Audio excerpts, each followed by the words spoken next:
Hello, good evening and welcome to PM Express. It's Wednesday and it's Corporate Wednesday. Now, if you are a bank customer, you possibly might have observed that in the past few weeks or so, the banks have reported huge profits in their end-of-year reports. And as these profits are being announced, there are questions of whether you the customer is expected to be benefiting. Perhaps the question is whether it's time for some of these benefits to trickle down. There have been also questions raised that perhaps it's time for the central bank to push the commercial banks to lower interest rates in the face of these increasing profits. As one economist put it, that the prime rate has dropped from 18.5% to 13.35% within the last 2 years, but average lending rate still hovers around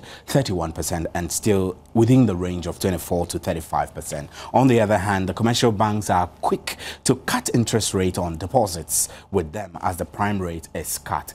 And these anomalies, in the opinion of economist Harrison Ajima, says that they've made monetary policy rate cuts a punishment to Ghanaian households and businesses as they lose on interest earnings and still face high lending rates from the banks. Tonight I have with me Charles Mensah, who is a financial consultant, to walk us through some of these issues and perhaps you answer some of the questions which you post. You can join us on by text 1760. Post your Facebook comments on our Facebook walls, facebook.com/Joy News, or if you're active on Twitter, it's easy. You can send us a tweet. Our handle is Joy News on TV. Welcome, sir, to PM Express Corporate Wednesday. Thank you for having me. The commercial banks are making loads of money, you would say. Yes and no. Yes, they have. If you look at the numbers, they are making pretty good money. And what we have in the past is that when banks make so much money, then probably we have the Ghana Revenue Authority or government bringing a policy where they pay construction levy, reconstruction levy, or national stabilization levy. So that was another way of mobilizing funds from them because they make so much profit. If you take a cursory look at the banks and the interest income for the year under review, which is 2012, you notice that there's a big gap between the interest they charge and those who borrow from them and the interest they pay for those who deposit funds with them. And they call that interest expense and then the interest income. So almost all the banks for the year under review, they had huge interest, gap in terms of interest expense and interest income, which means that once they've made so much profit, they would readjust their interest rate. But then again, you have to look at the risk attached to the companies that they've advanced these funds to. Because some of these companies can be pretty risky. And therefore, when they can't pay the loan, repay the loan, then probably will have bad debts and they will hit the profit. So yes, they've made profits this year, but you never know. The quality of the loan book that they have will justify maybe the next year or the next 2 years. But each time they make so much profit, they should be able to look at their numbers and probably find a way of readjusting. And that's why sometimes you hear the bank say that we are not charging fees. Because if you make so much money on your interest income, then you can something got to give. So maybe you are not the commissions on COT, on turnover, or the fees for LCs, or whatever it is. So you just readjust. So if we look at, let's say, GCB, Stanchart, and the rest, I mean, they've made the interest income is quite high, but when it comes to the fees, they are making quite small fees because maybe they got to readjust themselves and make more money in the interest income rather than the fees. Much smaller bank, they didn't make too much on the gap because deposit mobilization is pretty key. Maybe they didn't make too much on deposit mobilization, so they don't make their money on fees. So yes, they've made quite a... So I mean, are these playing out fair to the customer who needs to borrow, who also needs to put the money in accounts, in savings for these banks? And I mean, in the face of these profits, would you say the arrangement is fair on customers? Where you have the corporate, institutions, let's say the likes of Unilever, Nestle, and maybe, the companies that are pretty doing well, they have a whole treasury unit. So they will not put the money at the bank like a normal deposit. They will do overnight account. They themselves will play the market in terms of buying treasury bills, in terms of the all sorts of money market thing that they play with. But when you take the small individuals, the small companies, they are not sophisticated, for one. Two, their money is not enough. So 1,000, 2,000, 3,000, 5,000, 20,000. So if you put all these sums together, so any bank which can mobilize a lot of deposits from individual customers tend to make more money because those people are not sophisticated in terms of the treasury market. But if you take a serious corporate one, they are sophisticated. They probably would employ a treasury, head who would look at their funds, who would look at the cash flows, and then place the money there.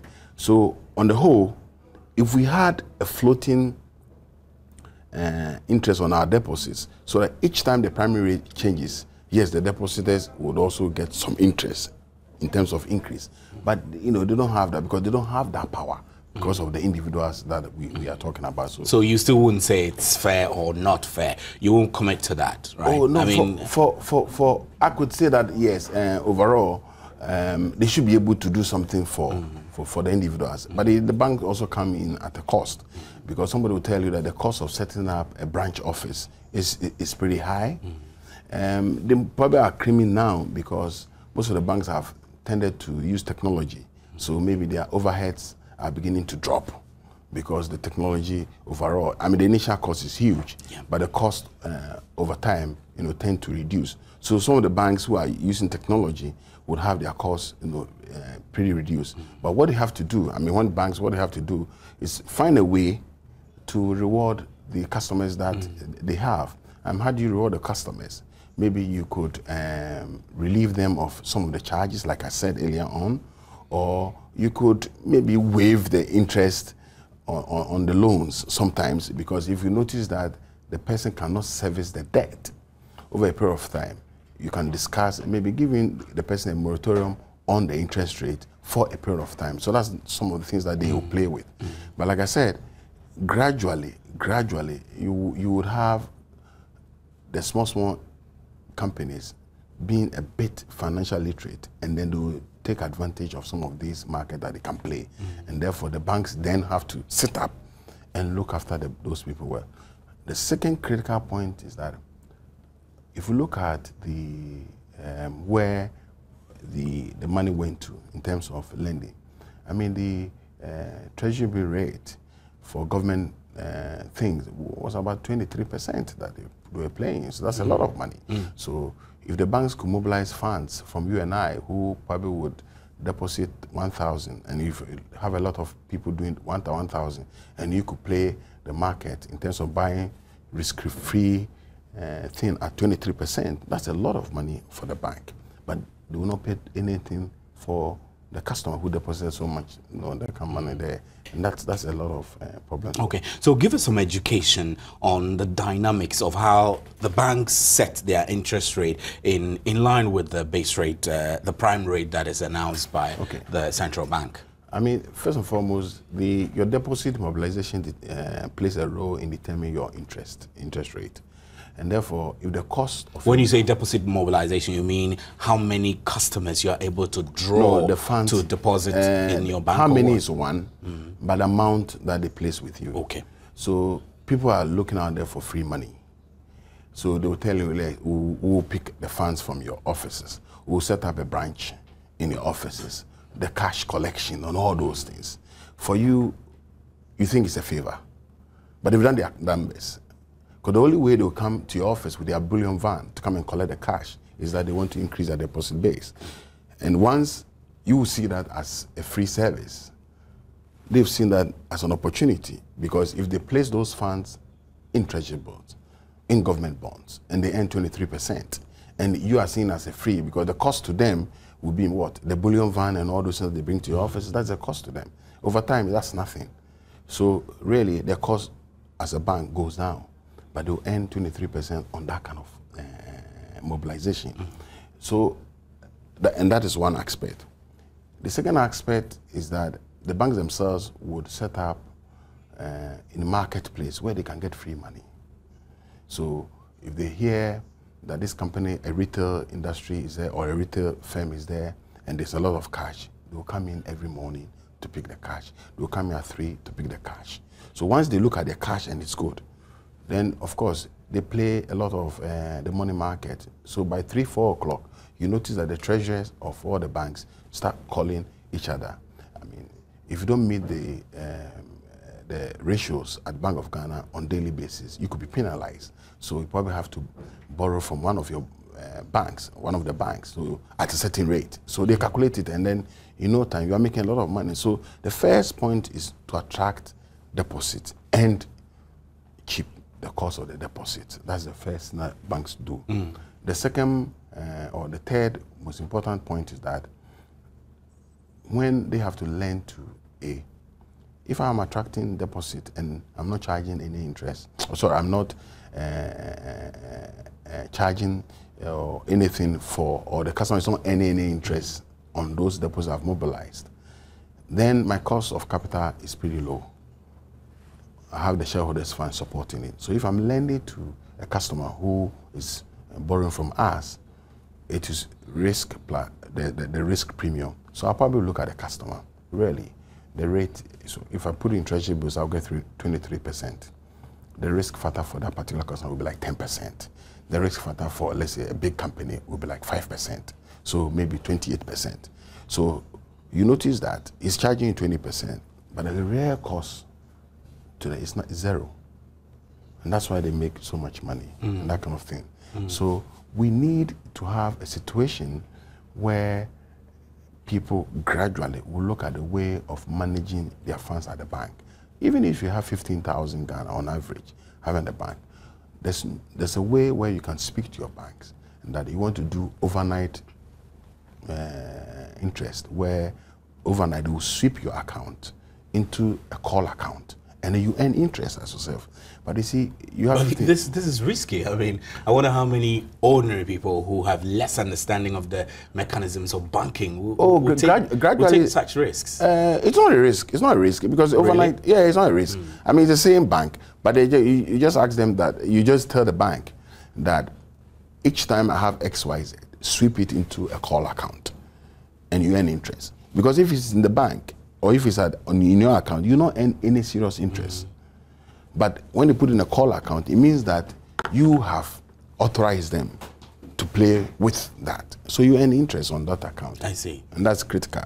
So if people can begin to ask their bankers that I want to put some money in call account, because by and large, everybody is interested in treasury bill. But there's a lot of products at the bank that you can work with, that you could do. Because you can put 50,000 in your account, hoping to pay a supplier next 2 months. So what is a call account? I mean, if you say you instruct your bank to, let's say you have 20,000 Ghana cedis in your account and you are instructing the bank to sweep it into a call account, what is that call account? Oh, the call account is still belongs to you, but then you can't have access to it that particular time that if you've instructed. So the bank are at liberty to lend or to use that money to lend to some other person who needs the money. So that's the call account. So they sweep into the call account. If you leave it in your account, you probably will not earn anything that particular day. But if you put it in the call account, you earn something because the interest is calculated on daily basis. And what's the average interest rate on that? Oh, it's calculated on interest on that. So for example, if you have 15,000 and you put it into a call account for say 3 months, how much do you get? The banks, it depends on all of the banks. I mean, some bank will look at 15% per annum. So they will calculate it on daily basis. So you get a certain small amount. But you can imagine that if you do it on daily basis, on regular basis, you earn something small. Then say in a month you get a substantial You get amount. a substantial amount. So the bank will give it to you at what? Your call account. You can ask. You can always negotiate. You can always negotiate some of these things with the bank because you have the money, you have the power. So, but 15,000, you think that, oh, my money is too small, let me not go bother my head. You should be able to speak to your bankers and place, because it's money that they are playing with. And when your money is there, they don't sit quietly and look at your money. They are also looking at ways to place your money into good use so that they will earn some interest off it. So then they can service your account, and then they can service their staff, and then they can service their shareholders. So that's the kind of thing they play with. Okay, so let's look at the formal sector and the informal sector, right, where the banks get their money from. So, for example, we take the market women and traders who go every day, and then we look at employed staff like myself. I work in a group, I get my monthly salary. And which of these two are feeding the bank well with free money? Salary, I'm not too sure they feed the banks with money, because these days when you get paid, probably people go for loans a lot from the bank. So by the time the salary hit the account, it's gone. It's gone. So there's not enough. So really, those who are feeding them are the retailers. Your ordinary man on the street, they do a lot. They put their money, because we are encouraging everybody to put money in the bank. We are encouraging people to deposit their funds in the bank. But what we are not telling them is that when you deposit some money in the bank, you can earn interest.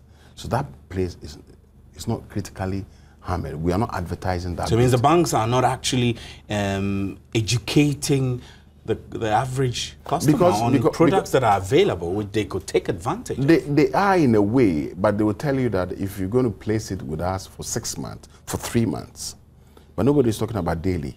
They probably would advertise that in their banking halls. They probably will advertise that if you meet the account manager.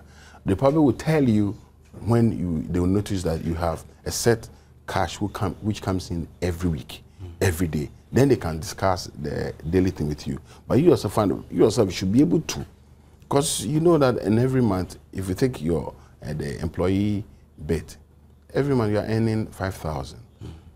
You service your debt. You probably will have 1,000 left in your account. Maybe you don't have too much expenditure. So you have your 1,000, the following 1,000. If you leave the 1,000 in your account, the 2,000 in your account, you may earn some interest, but that's nothing. It will be negligible. However, if you instruct the bank that place this 1,000 into a treasury bill account or into a fixed deposit account, I want to see your fixed deposit rate on monthly basis or on quarterly basis. You got to ask them for it. And then they will tell you that this is the cost or this is how much we'll pay. You probably will talk to another bank. So you would be moving funds, about. So the rare bank those who are making money are those who are targeting the retailers, the small business, and those who have more branches. You notice that those banks which have more branches are able to mobilize the funds because the convenience of the person at Makola Market, the convenience at Malata Market, KJT Market, of going to the bank to deposit funds there. So if you have a serious branch network and you are located at the right place, you can mobilize more funds, and then it will lead to an increase in profit. So let's say Ghana Commercial Bank. Yes. Ghana Commercial Bank mobilizes a lot of money. A lot of money, because they have over almost 150 branches. So they mobilize a lot of. I mean, it's clear there that they mobilize a lot of money. I mean, they are really big. One would say that they can do more, but they can mobilize a lot of money because they have a lot of the not too much of a corporate, but a lot of the individual people, in the individuals, the retailers, the small businesses depositing their funds there. Because you see, the individual and the retailers depositing funds, they see it as a way of protecting my money. I don't want to take it home where I will get trouble with it. So I'd rather put it at the bank for safekeeping. So it's not like I'm putting it at the bank to earn income. The first idea that he has, the best place is to take it to the bank for safekeeping. He's not thinking about interest. But the corporate is thinking about interest. Which bank pay higher interest? The only time an individual thinks about the interest is when he wants to borrow from the bank. That's why he begins to think about the interest. But it's high time they think about the interest when they are putting their funds into the bank. In the same way, when they are going to borrow from the bank, that they think about the interest. They have to do same when they're going to put the money into the bank. When you look at the dynamics of the current banking system, I mean, when I look back to, say, 10 or 15 years ago when there were a few banks, there were a few banks which had had a monopoly over the banking industry. They start work in the morning and by 2 o'clock they're done already. When you look at the trend, how would you describe the changes that have gone on in the banking sector over the last, say, 15 or 15 years, say? I think by and large the banks have done pretty well, and in terms of the presence, in terms of even advertising on regular basis, in terms of encouraging people who hitherto were not saving with the banks. So the bank has done pretty well in setting up, in making sure that all of us are working through the banks. So that is the key point that they've done. Look, in the past, some of them have had problems. Because yes, you know of Bank for Housing Construction, Cooperative Bank, they've been there already, and they got their fingers bent because they mobilize funds. They lend to the same individual, the same companies, and the company couldn't service their debt. So they couldn't meet certain adequacy ratios. They couldn't meet the Bank of Ghana rules, and all, so they went out of business. So this time around, Bank of Ghana have raised the capital for all the banks. I think about 60 million. Yeah. It's been, they are looking at going up again. So out of the 60 million, so you have shareholders' funds up to 60 million to play with. So on that, you don't want to sit down alone. So you want to see other people's money also come into play that you lend. So the bank have been a bit sophisticated in lending money to people. And then also, if you are pretty risky as an individual or as a retail firm, they look at your things and they ask for collateral security and those things, and the banks will not lend to you. That market has been filled by the microfinance. So the microfinance themselves are helping the banks, because in a way they go back to the bank to borrow. I see. They borrow from the bank and they in turn lend to the individuals who couldn't meet the strict requirement of the banks. So they are also helping, because they kind of have really been the middle level where they lend to a set of individuals who didn't meet the bank requirement, but then they themselves, because they are structured, the bank can lend to them. So it's safer, and that's how come we are seeing all the microfinance come into play. So yes, over the last 15 years, there have been a serious improvement in the banks, but they are not doing serious big ticketing account. And I always say that if somebody wants, like the cocoa board or the oil industry, if they want to borrow from the market and they are looking at $2 billion, sometimes they go out there to do the syndication, because the bank cannot lend. You know, you cannot lend more than 15% of your capital to one particular company per the rules. And therefore, 15% of 60 million, that's nothing if you look at the big businesses. So you have to do syndication. So yes, we have about 27 banks. The capital they have cannot do serious big business. So they're almost always chasing the same. And that's a drawback. That's a drawback. And perhaps that's one of the reasons why they cannot pass on too much benefits to reduce the interest rates. In a way, because if they can do big ticketing businesses, then we can look at a way to leave certain market for the small one. But that one, I had pushed an agenda where a certain percentage of what you mobilize, if we could push the bank to say 30% of what you mobilize should be geared towards small, medium enterprises. And to do that, there's a tax linkages where the government or the Ghana Revenue Authority, instead of charging 25%, which is the normal tax you pay on your profit, they can say if any bank that granted 30% of their deposit mobilization to the SME market, the profit that will accrue from that one will be 8% or will be 15%. Then you can see most of these individuals rushing to the banks. And then also they will probably not go to the microfinance because they would have fixed themselves, and then go to these banks. And then the cost of borrowing for them would have been cheaper and overall. But the banks will tell you that it's risky to lend to SME. So they want something, a dangle, something that would attract them. Because if it's risky to lend to them, then there should be another way of compensating for the risk that they take.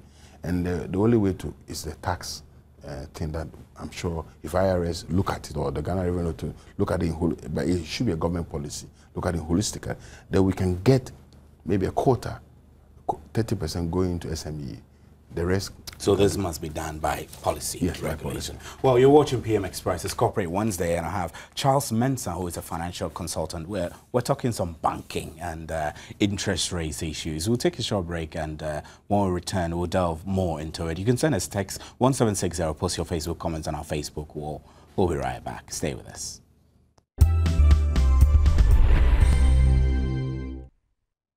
Welcome back to PM Express. My name is Stephen Enti, as always, and tonight we're discussing the banks and their interest rate issues. Ghana has done tremendously well over the past few years, with more banks springing up from the few that existed a few years back. Now, the issues that face us is whether these banks are performing to their optimum.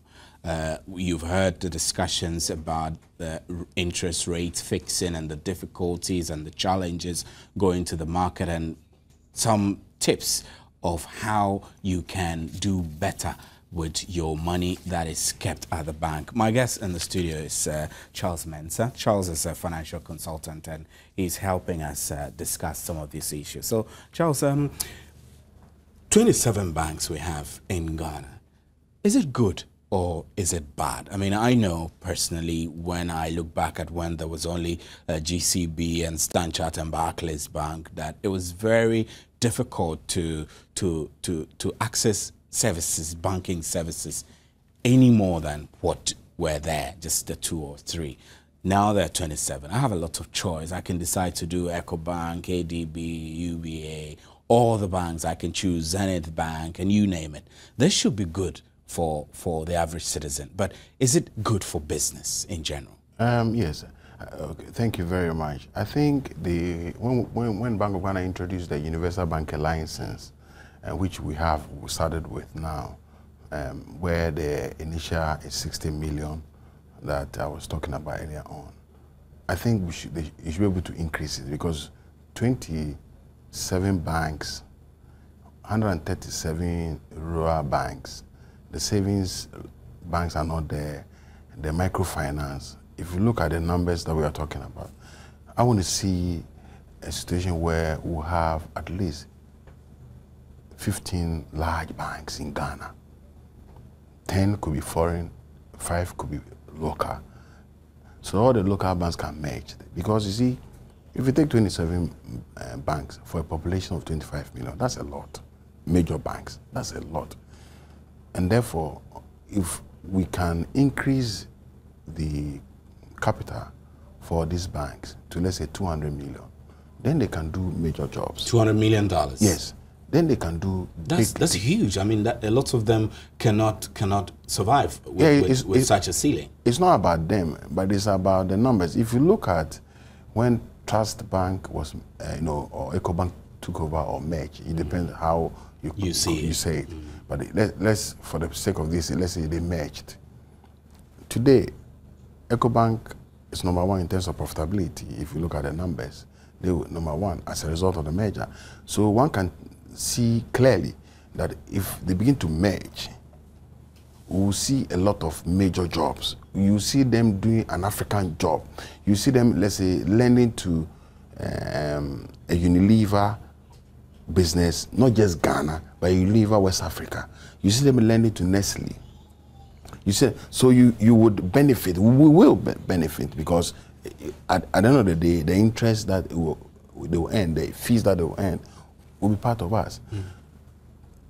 And because of the small banks, we are not doing any serious banking infrastructure. I mean, we have problems with infrastructure. I mean, in terms of funding the infrastructure, in terms of funding the power. If a company working today and that he wants $100 million for, let's say, a project in Ghana to do a road construction or to do a power project, you notice that we have to go out there and look for the money. If government decide that I'm doing this and I want to fund it with another 200. You see, no bank can fund it unless we bring about 3, 4, 5, 6 banks together. And one bank can say that, oh, since I'm not a lead bank in this syndication, I'll probably not partake. I'll sit back and lend to the small one. So when we merge, we'll have like 10 banks or 15 banks. Then they can do big ticketing jobs. Then we can grow the savings and loans bank, which is coming up pretty fast, to capture the middle level. And then, you know, gradually, if you do the big ticketing job, a lot of learnings come into play. You get a job for the lawyers, you get a job, you see, the structure fund, the project finance. So you get a lot of things come into play. Most projects can take off without going out there to look for external sourcing. But it's dotted all over the place, because now you have the insurance funds, you have the life insurance, you have all those funds, those monies. But if you have the serious one, they all can place the money there and then we can be chasing. But now, if you want to do one job for $100 million, you probably have to speak to 10 banks in Ghana. And that means that 10 managing directors have to sign it. 10 lawyers have to look at it.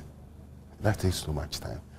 Whereas one bank with a serious capital can, or maybe 2 banks max, they can do this transaction and do it easily. The banks, the banks will not be happy. I mean, with suggestions that the operating capital should be increased to 200 million. I mean, yeah, but then they will remain small, because you see, we are here, and then we notice. You probably will see that.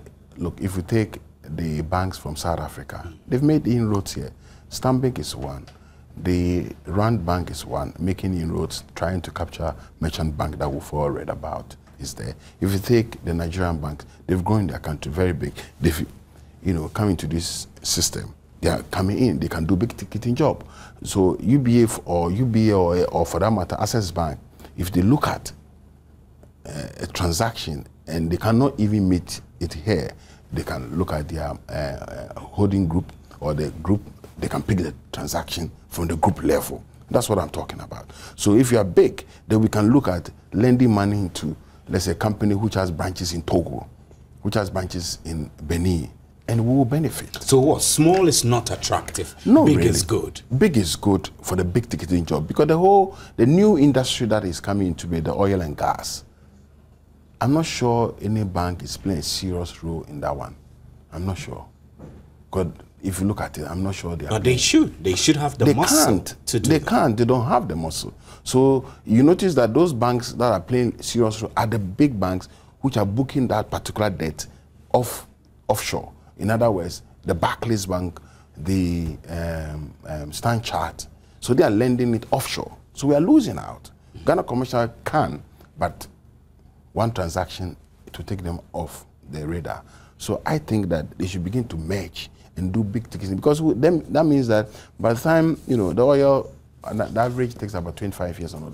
By the time the oil industry, the way it's going, we will not be players in it, and it saddens my heart. So until that they merge, we will not be able to grab in. So is the suggestion that you think that the government of regulatory institutions like the Bank of Ghana should begin to consciously ensure that appropriate policies are in place to they've done for it these in small Nigeria. banks to merge? They've done it in Nigeria. They raised the stake, and overnight, most of the banks started merging. So it's a bold decision. It's a bold decision. It's not about, let's give them 2 years to catch up. Let's give them 5 years to catch up. We have to take a bold decision, and that's it. Do it now, as soon as possible. So you either become a big bank or stay as a small bank. So let's look at the scenario. I mean, you've given us a scenario for the big banks. I mean, when they become big, they can source the big ticket jobs, Yes. and then improve. When they don't do that and they remain small, what happens? They remain so. So you notice that one customer who is pretty doing well, you see 6 banks walk into that particular customer. So instead of only one bank solving all your problems, you have 6 banks coming to you, because there's no other way for them to do business, and because they cannot go to the big. So the small ones that are doing pretty well, the medium one, they all rush there. And that is what we are seeing. So I've looked at a number of individual companies that we consult for. When you look at the banks, you notice that they have 4 banks. If I look at a turnover of 2 million Ghana, some of them 10 million Ghana a year, and 6 banks are chasing the 2 million a year and all those ones, then there's a problem. That's pathetic, actually. Yeah, then there's a problem. Because that 10 million turnover a year, that should be a transaction for one particular bank doing that. And because of that, when the customer is dealing with you and there's a bit of inaction on your side, he switches to that particular, the next bank.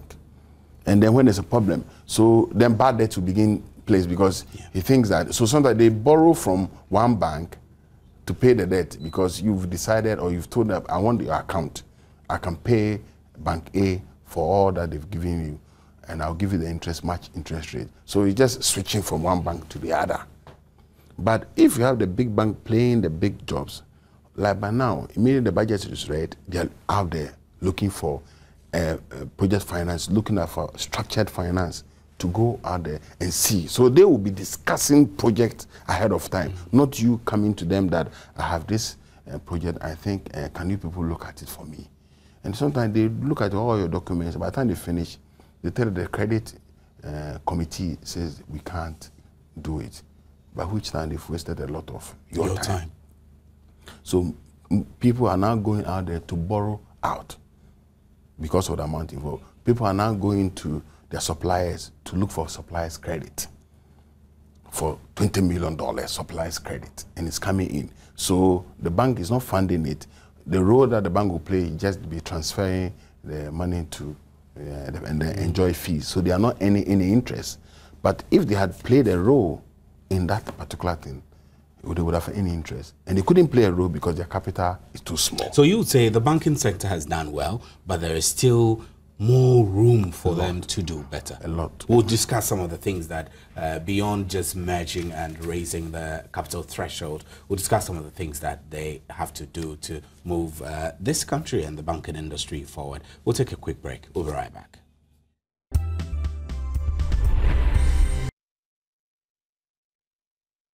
Back to PM Express. Regimano Estates, with over 20 years unbeatable record at Katamanso, has 2 to 3 bedroom houses with expansion possibilities set within gated communities with superb infrastructure, 24/7 street lights, landscaped areas and social amenities including sports complex, educational facility, shopping center and health center. Experience the new phase of urban living at Balloon Gate Apartments, Kwabenya, where Regimano has brought to bear their expertise and unparalleled hallmark in designing 2-bedroom apartments with 2 bathrooms, a spacious living room, a fitted kitchen, a balcony that has become the delight of homeowners, corporate bodies and property investors. With an efficient and effective estate management service on site, your property, can only appreciate in value. You can call them on 020-222-9916 or 020-22-9918. The numbers again, 020-222-9916, 020-22-9918, or if you are in the UK, you can dial 0208-5344-994 for a guided tour and get your allocation. Regimano, express your value. Regimano Limited, your dream, your choice, our promise. Now, welcome back. I have a couple of text messages.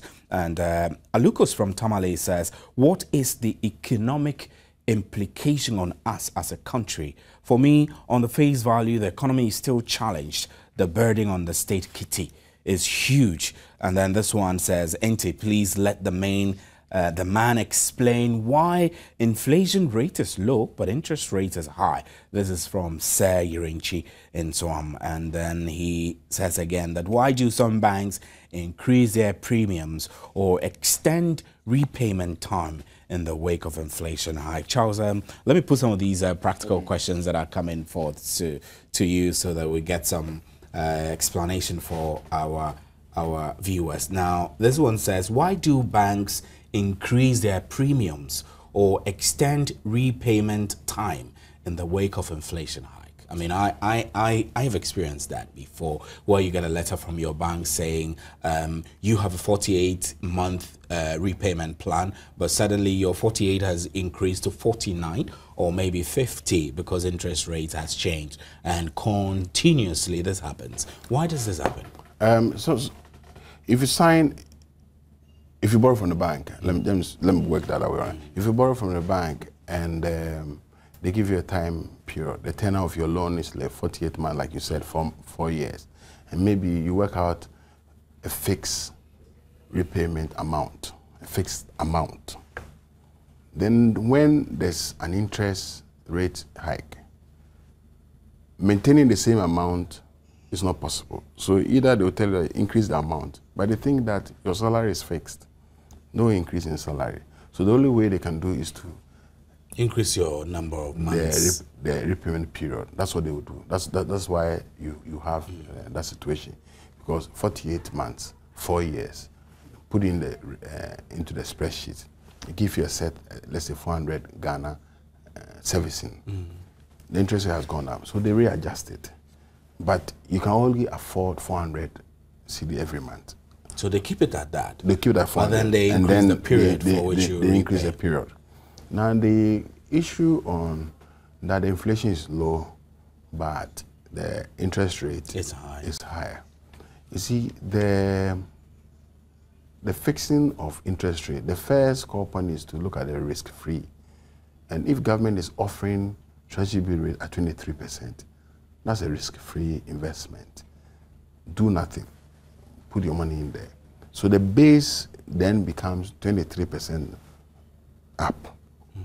So unless otherwise we have a situation where the government TB rate is 15%, it's 10%, that's a risk-free. So that's your barest minimum. So then you work up. So the risk-free plus risk premium, that is the interest rate you charge individuals or you charge corporate. So if the risk-free is higher, the interest rate will be higher. So corporate and individuals all borrow at the same rate? No. That's why I'm saying that it's risk-free plus the risk premium. The risk premium, it is determined by the risk appetite of the bank. I mean, how well you've serviced the debt in the past, the project you want to do, the risk in it. So they have a way of calculating it. So I could command a risk premium of, let's say, 20% because I'm high risk. You could command 10%, 15%. So it varies. And then again, you can also negotiate. So you can also negotiate because there are some reasons why the bank says the interest rate is this. But you can argue that, no, listen, I'm not. And these days, I think we have the rating, the credit rating bureau. So all those things are fed there because that's where they extract your risk and then determine the premium that they attach onto the risk. That's there. So once the interest rate, once the treasury bill rate being offered, the 5-year bond and all those things is at 23%, definitely the interest rate will be up. And Alukus from Tamale is speaking about the implication on us as a country. You know, the demand, the huge salary demand on state kitty, he calls it. Does this have any effect on interest rate regulation or banking at all when public sector workers make huge demand on government and government need to pay more? I don't know whether I have a very radical way of doing it. I think I've said it elsewhere that the 500,000 is the number of employees that government has, or maybe 600,000 at most. Now, some of these things, we can outsource some of the roles of some of these public sectors. Like? The drivers, the non-core activity, the securities, there are a lot of non-core activity. Which are on government payroll, which is overburdening the government. So then you can reduce those who are on the payroll. When you say outsource, that doesn't mean that people will not work, but then you give it to a company. So once you negotiate with a company, it's a service that you are providing, that particular company is providing. If you look at some of the banks, They used to have a lot of tellers at the bank. Probably some years back, you hear tellers are going on strike. They took bold decisions and outsourced that activity. So you walk in some of the banks, most of the tellers you see there are not employees of the bank. They're employees of a company. The company has negotiated with the bank. Their fee is fixed. It's fixed over a period, or it could be 1 year.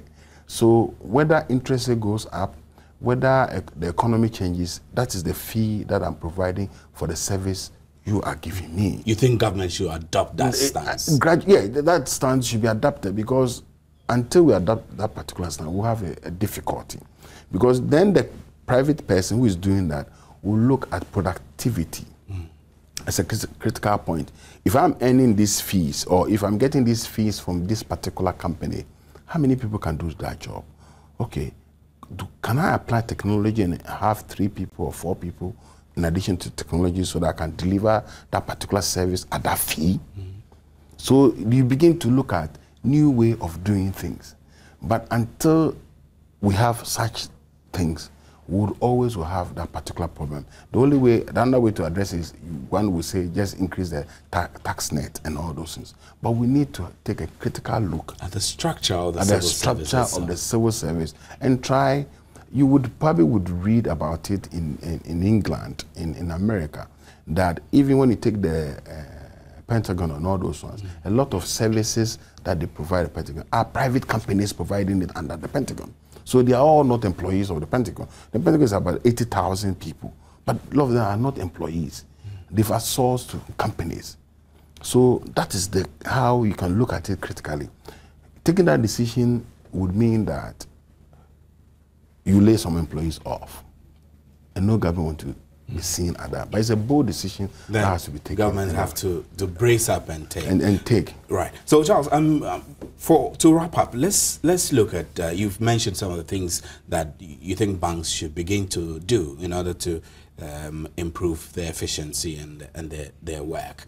Let's look at a few points in the next 2 minutes or so and wrap up. Moving on, what do you want to see in the banking sector in the next few years, say 2-3 years? In the 2-3 years, I want to see specialized banks. I want to see banks, SME banks, so that SMEs will walk in and know that this is the bank for SMEs. We don't want the whole universal thing just for the sake of universal, and you go in there as an SME and the bank says the effort of serving you as an SME, if I do the same effort for a big corporate account, I'll earn more. So why would I waste too much time? So then, in order not to say go away, the paperwork is increased. So I want to see a lot of the banks specialized, and that's the only way. And then the next point is that I want to see a lot of banks merging. So at the end of the day, we'll have no more than 15 serious banks. Serious, big banks. Doing serious business. Right, Charles Mensah, financial consultant. We're very grateful for your time, and thanks to you out there for sending us your messages and making time to be with us on PM Express Corporate Wednesday. My name is Stephen Anty. Join us again tomorrow for another interesting edition. Good night.